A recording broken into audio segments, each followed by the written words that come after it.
Assalamu alaikum and good afternoon. My name is Tim Wiles and I'm here with Rana Basharat Ali Khan. I'm going to ask Ali some questions about his life. Thank you. It's good to be here with you, Ali, in your home. You're welcome. Ali, can I start by asking you about your, about what you're doing here in Bristol right now? What is your current situation in Bristol? You live here on Stapleton Road. What do you get up to day to day? Right now, as you know, we are suffering in a coronavirus problem. So we are helping our community during this virus, and we are giving free food, vulnerable people. We are providing grocery shopping, and if someone need in urgent money, we provide them £50. If someone who is not getting donation or any fund from government system, we are providing them rent money and food money as well. That's excellent. That's excellent. And what were you doing before the coronavirus outbreak started? Alright, I am right now working with the United Nations as an International Human Rights Observer. So my duty was to observe the situation in a affected area, especially from the war, like Syria, Iraq and Yemen and the other countries. I was working on a Kashmir situation. I was working for Palestine and Burma as well. That's excellent. That's excellent. That's excellent. And so, obviously, Ali, at the moment, from the coronavirus outbreak, there are no flights, so he can't fly around and do his day-to-day work. Yeah, that's true. I'm used to fly almost every week. Yes. But yes. From last 1 month, I'm stuck in home. Yes, of course. Of course. And if you don't mind me asking, you mentioned this work you're doing in Bristol. Who helps you with this work? Do you have a team? How can people help or be involved? Yes, people like you. Even you was with us many times. You know, we have a large number of team. They are working 24/7 a days, and they all are volunteer. None of us are paid worker. That's it. That's the whole we work. That's excellent. That's really excellent. That's really excellent. Ali, if you don't mind, I'm going to ask you a few questions about your childhood and how you got involved with the United Nations. Like, I'm sure many of the people sitting at home are wondering these questions. So, could you tell us first, tell us a bit about your parents, about your upbringing, where you were born, things like that? I born in a goldsmith family back in Pakistan. City name is Kamalia. And politics and working for humanity, working for justice is my childhood passion. Yeah. So in 1992, I was, I believe, 15 years old. Yeah. From where I start my politics, or you can say community work. Then in a school life, I joined one politically student union wing for the one politically party in Pakistan, and then the life starts. Here I am today in London, working for my community in the same way that I was working in 1992 for my community. That's awesome. That's awesome. So you're saying in 1992 you were working for your community. Yes. Now you're here in Bristol. Yes. Serving the community again here. You see this as your community now? Yeah. I believe every human is my community. I don't believe on a religion boundaries. I don't believe on a country boundaries. I believe where I can put the positive input from my side. Yeah. I'm doing it, and I will do it continue till I die. That's fantastic. That's fantastic. So if you don't mind me asking, how did you get involved at first with the United Nations? When was this? What year? And how did that come about? As you say, where is a wish, there is a way. And I was working for humanity from my childhood. In 2016, or I think 2017, me and one of my friends, Tanveer Kramat from Bristol, we get chance to visit the United Nations on an invitation. And that was my first trip to the Geneva, Switzerland. And that's the how we started. And now we are part of United Nations, and we are proud we are making some positive difference in a positive direction.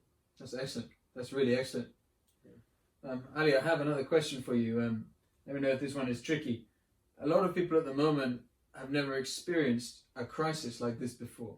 They've never experienced an economic or health crisis like the one we're experiencing right now. Could you tell us a bit about a time when you have been in a crisis situation or in a country where there is a crisis going on, and how you responded to it and how it made you feel? I agree with you. Our generation, even before us, we never ever had any experience crisis like this. We had a crisis in a different area and in a different side, but this is a universal crisis right now. Every single human having problem due to this coronavirus, because there is no any proper way to fight with this coronavirus. The only way, you can stay home and minimize your social gathering. That's the only way to beat this coronavirus. But the other hand, on a financial side, I believe people who are living in a UK or Europe or in a rich country, they are still doing very good. The government funding them and government supporting them. Yeah. But people like in Pakistan, India and Bangladesh and third world, they have a double problem. One, they are facing with the coronavirus, and second, they are facing the financial problem. As we, as a United Nations and rich countries, they have to look at this problem as well. I think, as Prime Minister of Pakistan said, the UN have to consider to finish the loan on these countries. I think that's the best step to help them. Excellent. And what about refugees? So, Ali, I know you've worked a lot with refugees and with securing finances for refugees, even in far-off parts of the world before. How can we be helping and praying for refugees at this difficult time? The praying is always the first weapon for any human in any religion, especially in Islam. But I think there is a other step is, well, we have to take it. We have to see why these crises are getting worse day by day, and what the United Nations and the powerful country doing about that, and who is reason behind this to creating this refugees problem in a different part of the world. I think we have to look deep, and we have to find out the reason. World was not like this before 9/11, and this was my standing from the day one, and I will continue saying this. World changed after the 9/11, and there is a doubt in a people's mind that 9/11 created by the American their own. So I believe that after the 9/11 the world is changed, and we have to find out the real reason. What was the reason for the 9/11 and who done it? Okay, yeah, that's a really interesting point. I think that a lot of viewers will want to contact you to discuss these things more at length. Ali, I have one more question. What sort of films do you like? What is your favorite film at the moment? What films have you seen recently? How did they make you feel? I'm not good fan of movies. I'm more like documentaries, technology, and a book. But when I get chance, as I watch historical movies, so history is my love, and I don't waste time to watching movies where I learn nothing. I believe my time is very expensive, and I don't want to waste my time to finding nothing in the end. I love to watch historical movies and documentaries. That's excellent. Historical movies and documentaries. That sounds awesome to me. Yes. Hopefully we'll get to watch one later. Yes. Ali, thank you very, very much for your time. You're welcome. Everyone at home, thank you very much for your time as well. And wherever you are in the world, whatever religion you are, Christian, Muslim, any religion at all faiths and none, please be thinking of and praying for Ali's work. Please be thinking of and praying for the poorer countries and for those in refugee camps.